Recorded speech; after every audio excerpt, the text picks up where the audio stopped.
اللہ سبحانہ و تعالیٰ چونکہ ظاہر دنیا کا ہر شخص ہر انسان کے دل میں بلکہ ہر مخلوق کے دل میں اللہ نے اولاد کی شفقت رکھی ہے. ہر مخلوق کے دل میں، جانور کے دل میں اپنے بچے کی شفقت ہوتی ہے، پرندے کے دل میں بھی ہوتی ہے، کیڑے مکوڑوں کے دل میں بھی، تو انسان کے دل میں بھی ہوتی ہے. اور شفقت اور محبت کا تقاضا یہ ہے کہ وہ اپنی اولاد کو وہ چیز سمجھائی جائے جو اس کے لیے نقصان دہ ہے، جو اس کو نقصان پہنچاتی ہے. ہر والد اپنے بچوں کو سمجھاتا ہے کہ بیٹا یہ کام نہیں کرنا چاہیے، اس سے نقصان ہوتا ہے، یہ کرو گے نقصان ہوگا، یہ کرو، یہ سمجھاتا ہے. یہ اس کی شفقت، اس کی محبت کا تقاضا ہے. اللہ رب العزت اپنے بندوں سے سب سے زیادہ محبت کرتے ہیں.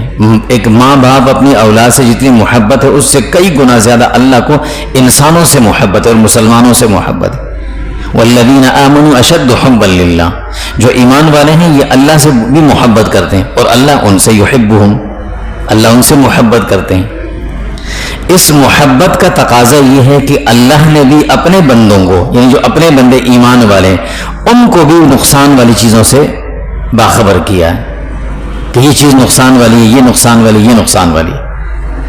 بعض اوقات ہوتا ہی ہے، اولاد ہوتی ہے ناسمجھ ہوتی ہے، کم ذہن ہوتی ہے، کون ذہن نہیں، کم ذہن، کم سمجھی ہوتی ہے، کم تجربہ ہوتا ہے ان کا، وہ چیزوں کو نہیں سمجھتے. والد ان کو بتاتا ہے بیٹا یہ سارے کام ہم کر چکے ہیں، ہم دیکھ چکے ہیں، ہمیں پتہ ہے اس کا نتیجہ کیا نکلتا ہے، یہ کام نہ کرو، یہ کرو. عمر زیادہ ہے تو زیادہ تجربہ بھی زیادہ ہے. اسی طریقے سے اللہ رب العزت انسانوں کو اور ایمان والوں کو ایک چیز بتاتے ہیں. بعض اوقات کچھ ایمان والے اس کو سمجھ نہیں پاتے کہ یہ کیوں ایسا حکم دیا جا رہا ہے، لیکن اللہ رب العزت اس محبت کے تقاضے میں یہ حکم ان کو دیتے ہیں کہ تم نے یہ ایسے کرنا ہے. اب اللہ نے ہمیں کیا حکم دیا؟ اللہ رب العزت قرآن کریم میں جا بجا یہ حکم دیتے ہیں کہ جو تمہارا دشمن ہے نا، اس دشمن کو ہمیشہ دشمن کی نگاہ سے دیکھنا، اس کو دوست نہ بنانا. یہ حکم اللہ دے دیں کہ دشمن ہے اور جو مخالف ہے اس کے ساتھ مخالفت کی حد تک مخالفت کرنا. اللہ سبحانہ وتعالی اس کا بھی ہمیں حکم دے کر سمجھاتے ہیں کہ جب اگر کسی سے تمہاری بحث ہو تو ادعو الی سبیل ربک بالحکمہ، وہ مخالف ہے اس کو سیدھی بات، صحیح بات، اچھی بات بتاؤ سمجھداری کے ساتھ. والموعظۃ الحسنہ، اچھے اور عمدہ الفاظ کے ساتھ، وعظ حسنہ کے ساتھ ان کو بلاؤ. وجادلہم، اگر وہ تم سے بحث کرے نا تو وجادلہم باللتی ہی احسن، اس سے بھی اچھے طریقے سے بات کرنا. اچھے طریقے، اسلام تو ہمیشہ یہ بات کرتا ہے. اللہ رب العزت حضرت موسیٰ علیہ السلام کو اور حضرت ہارون کو دونوں کو بھیج رہے ہیں کس کے پاس؟ فرعون کے پاس. اور کیا سب سے پہلے تاکید تعلیم کیا دی جا رہی ہے؟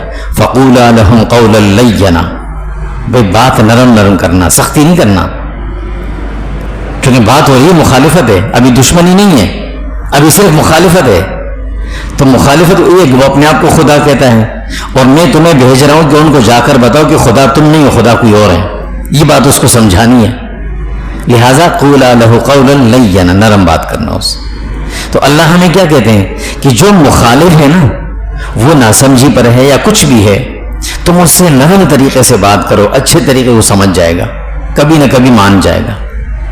لیکن جو دشمن ہے نا وہ دشمن ہی رہے گا، اور اس کو دشمن کی نظر سے دیکھنا، اس کو کبھی دوست کی نظر سے مت دیکھنا، ورنہ تمہارا نقصان ہوگا. یہ اللہ کا حکم ہے ہمارے لیے. اب اہل کتاب کے یہودیوں کے بارے میں اللہ نے کیا کہا ہے کہ دشمن کون ہے؟ لَتَجِدَنَّ أَشَدَّ النَّاسِ عَدَاوَةً لِلَّذِينَ آمَنُوا، کہا کہ ایمان والوں کا سب سے بڑا دشمن ایمان والوں کا کون ہوگا؟ الیہود. یہ اللہ کہہ رہے ہیں. جب یہودی سب سے بڑا دشمن ہے تو اب ہم نے دشمن کو دشمن کی نظر سے دیکھنا ہوگا. اور دشمن کی نظر کیا ہوتی ہے؟ ہمیشہ اس سے چوکنا رہنا کہ وہ کسی جگہ سے وہ نقصان پہنچائے گا.